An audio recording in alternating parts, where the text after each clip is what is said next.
श्रीरंगा वाचून आणून येणे किती वो शिकवाल मज वेळोवेळा नितया गोवळा रतलिये. अनंत कृपामूर्ती श्रीमंत भगवान ज्ञानेश्वर महाराज सेवेकरता घेतलेल्या अभंगरूप गवळणीच्या माध्यमातून एका गवळणीची परमार्थातली सर्वोच्च अवस्था सांगते. परमार्थात अवस्थेला फार महत्व आहे. अवस्था म्हणजे अनुभव आणि अनुभव म्हणजे भगवत कृपा. भगवत कृपेशिवाय तो अनुभव येत नाही. एक तर श्रीहरीची कृपा व्हावी लागते किंवा गुरुची कृपा व्हावी लागते. गुरु कृपेने भगवंताच्या कृपेने आपल्याला तो अनुभव येतो, ती अवस्था प्राप्त होते. साधारण भाषेत सांगता येईल, स्त्री म्हणून जन्माला येणं ही जगात व्यवस्था असेल, पण ती आई होणं तिची अवस्था आहे. ती आई झाली म्हणजे तिची अवस्था आहे. तसं आपण माणूस म्हणून जन्माला आलो आणि माणूस की जपायला लागलो की साधू झालो, पण भगवंताची कृपा झाली की मग गोपी झालो. गोपी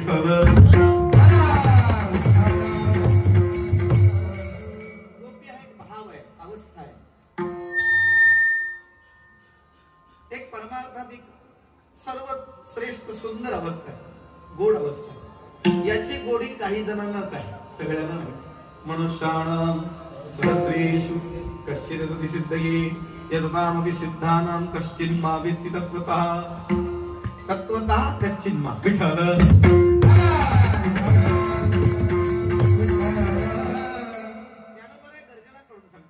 आस्तेच्या महापुरी रिगताती कोटीवरी परिप्राप्तीच्या पहिलं तेरी विपाईला रिगे किंवा पावे. त्याचं गोड वर्णन केलंय. भक्तीच्या प्रांतात सगळेच जण आहेत, सगळेच जण आहेत. किती जण आहेत? देखे मनुष्य जात सकळ स्वभावता भजनशील आली असती केवळ माझ्याची ठाई. माझ्याची ठाई झाली असती हेही त्यांना माहित नाही. कळलं तर बरोबर. त्यांना बऱ्याच सांगतात माझ्याच ठिकाणी भजन करतात, माझंच करायला पाहिजे हेही माहित नाही, पण माझ्या ठिकाणी भजन करावं याचंही त्याला विशेष ज्ञान नाही. पण हजारो त्या पंथात आहेत, हजारो त्या रस्त्यात आहेत, रस्त्याला चालतायत, पण मुक्कामाला एखादा विरळा ऐसा कोणी, एखादा विरळा विरळ. मग तो जो विरळ आहे त्याचं जे विरळेपण आहे, त्याचं जे वेगळेपण आहे, त्याचं जे विशेष स्वरूप आहे, त्या विशेष स्वरूपाला गोपी म्हटलंय. आपल्याकडे संप्रदायात भजनाची सांगता गवळणीने होते, सप्ताहाची सांगता काल्याच्या कीर्तनाने, गवळणीने, विरहीने, अन्य पद्धतीने होते. अरे इतकंच काय, लोकनाट्य सुद्धा गवळणीतच थांबतं. विठ्ठल लक्षात आलं की हा भाव श्रेष्ठ आहे. आपल्याकडे आपण पोटासाठी व्याभिचार भावाने जगतो, व्याभिचार भावाने जगतो, पण परमात्मा प्राप्तीसाठी मांचयो व्यभिचारेन भक्ती योगेन सेवते, भक्ती योगेन सेवते अव्याभिचारेन सेवते. अव्यभिचार आणि भक्तियोग या दोन गोष्टी एकत्र आहेत. एकाच नाण्याच्या दोन बाजू आहेत. या अत्यंत निर्मळ चित्त, निर्विकार चित्त, निरपेक्ष चित्त आणि निरपेक्ष निरंतर प्रेम, याचंच नाव भक्ती आहे. निरंतर गोडी. आईला विचारलं तुम्हाला लेकरू किती आवडतं, त्याचं माप नाही देता येत. स्त्रीला विचारलं तुम्हाला पती केवढा आवडतो, त्याचं माप देता येत नाही. भक्ताला विचारलं तुम्हाला देव केवढा आवडतो, त्याचं माप देता येत नाही. पण ज्ञानोबा आहे सगळं. जीवेची या जीवा प्रेम भावाची या भावा, जीवेची या जीवा प्रेम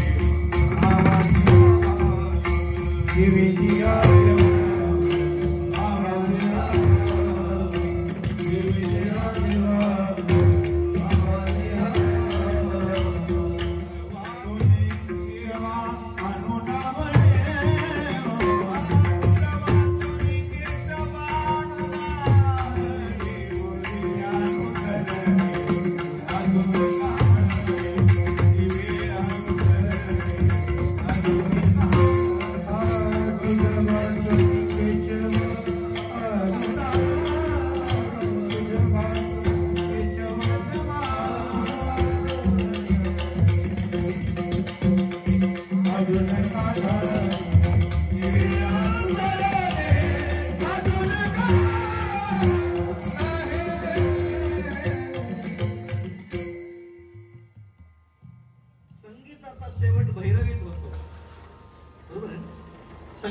शेवट भैरवीने केला जातो, कारण भैरवी सगळ्यांना स्पर्श केला जातो.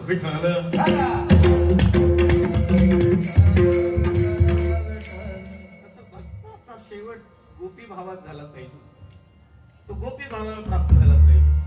आणि अशा गोपी भावात ही गवळण आपला अनुभव, परमात्माची कृपा अनुवाद करते. अनुवाद दोन पद्धतीचं चिंतन सांगता येईल, एकेका वाक्यात सांगतो, पुढे चलतो म्हणजे लक्षात. ही जी गोपी आहे ज्ञानोबा आहे, गोपीच्याच भावनेतून बोलतायत. निवृत्ती प्रसादी गोवळी ज्ञानोबा सांगतात, निवृत्तीनाथांच्या कृपेने मी पण गोपिकाच आहे. राम बरवा, कृष्ण बरवा, सुंदर बरवा, बाई अनु, केशव बरवा, माधव बरवा, गोपाळ बरवा, बाई अनु. इथे पण बाई अनु शब्द आहे. रूप पाहता लोचनी, सुख झाली व सागरी, इथे पण बाई अनु शब्द आहे. विठ्ठल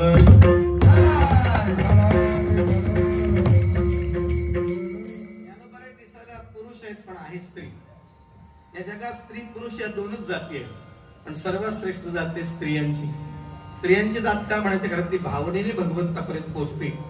पुरुष श्रद्धेने पोहोचत असेल, पण पुरुषाच्या श्रद्धेला चिकित्सा असते, स्त्रियांच्या श्रद्धेला चिकित्सा नसते. लक्षात येईल.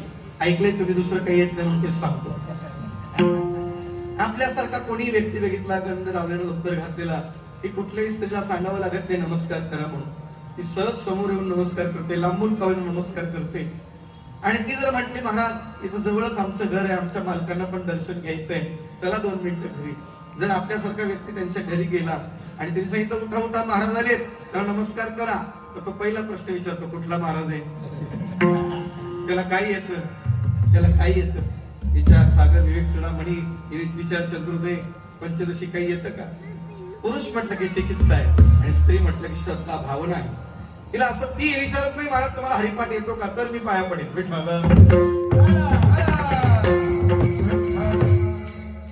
वेश दिसला तरी तिची भावना तयार होते, ती नमस्कार करते. आणि या भावनेतून तिला मुक्काम गाठता येतो. स्त्रियांना जेवढ्या लवकर मुक्कामाला पोहोचता येतं, तेवढं पुरुषांना पोहोचता येत नाही. कळालं? अजून सोपं सांगतो. स्त्रियांच्या अकाउंटला 7,500 रुपये जमा होतात, पुरुषांच्या नाही. विठ्ठल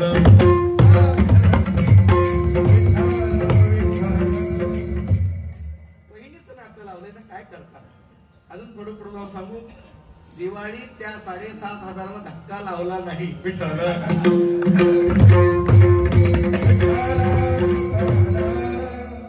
खिसा तुमचाच कापला म्हणायला हरकत नाही. काय प्रामाणिक लावला. माझा विषय सोडून द्या, भावनेचा विषय चाललाय.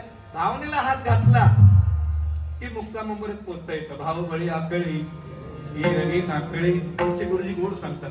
भावबळी आकळी एरवी नाकळे, तिथंच उत्तर आहे. नाकळे हरिपद प्राप्ती भोळ्या भाविका.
आणि महिला केसानेच गळा कापतात म्हटलं तर बरोबर. विनोद सोडून द्या, त्याच्या मागची भूमिका लक्षात घ्या. सांगायचं तात्पर्य असं आहे, साधूचं जीवन आणि आपलं जीवन याचं थोडं अंतर आहे. साधूचं जीवन लोण्यात अडकलेल्या केसासारखं आहे, तो अलगद काढता येतो. आपलं जीवन वाळलेल्या चपातीत अडकलेल्या केसासारखं आहे. सप्ताहामध्ये भिजली तर भिजली चपाती, नाही तर केसाचा चपातीचा तुकडा.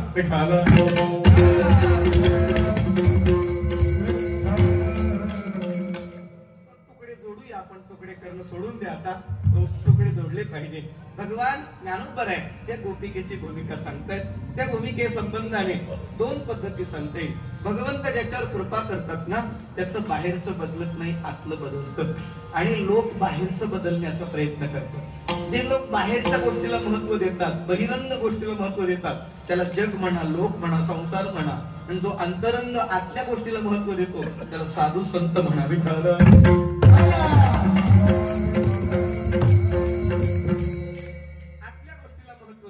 आणि भगवंत कृपा करतो तो आतलं बदलतो, बाहेरचं बदलत नाही. बाहेरचं बदलायची गरज नाही, कारण ते बाहेरचं बदलतच असणार. संसाराचा नियम आहे तो बदलतो. सकाळ दुपार संध्याकाळ, बालपण तरुणपण म्हातारपण आजारपण वगैरे वगैरे हे बदलत राहतं. बदलत नाही ते तत्व, आत्मतत्व, चैतन्य तत्व म्हणतात त्याला. त्याच्यात बदल होत नाही, त्याच्यात बदल होत नाही. पण त्या चैतन्य तत्वावर परमात्म्याची पूर्ण कृपा होणं महत्वाचं आहे. म्हणजे ते परमात्म्याशी अभिन्न आहे याचं ज्ञान होणं गरजेचं आहे. परमात्म्याचं ज्ञान झाल्यानंतर, परमात्म्याशी अभिन्न झाल्यानंतर सुद्धा परमात्म्यावरचं प्रेम त्याचं कमी नाही झालं की समजायचं तो मुक्त झाला. हे त्याचं उत्तर आहे, हे त्याचं सोपं उत्तर आहे. मग आपल्याला मुक्त व्हायचा हा जर नियम आहे, परमात्म्याशी अभिन्न आहोत हे कळायचं आहे. आणि अभिन्नत्व जाणल्यानंतर सुद्धा त्याचं भजन चालू राहणं, याला ज्ञानोबराच्या भाषेत ज्ञान गिळवणी गावा गोविंद म्हणतात. ज्ञान गिळले त्याने. ज्ञान गिळले म्हणजे काय? मी वासुदेव तत्वता कळालं, हे कळो येईल विचारिता कळालं, आहे ठाऊक सभाग या संता कळालं नाही. दुधा अनिक मागुता हे कळणं गरजेचं आहे. दुधा मागुता अनिक नाही हे कळणं. किंवा बैसता संताचे संगती, कळो आले कमळापती. आपली कोणीच नव्हती, निश्चय चित्ती दृढ झाला. आपली कोणीच नव्हती, कळो आले कमळावती, तेच आपली होती असं ज्याला कळलं आणि त्याच्यावर ज्याचं प्रेम आहे त्याला गोपी म्हणतात. मी ठरवलं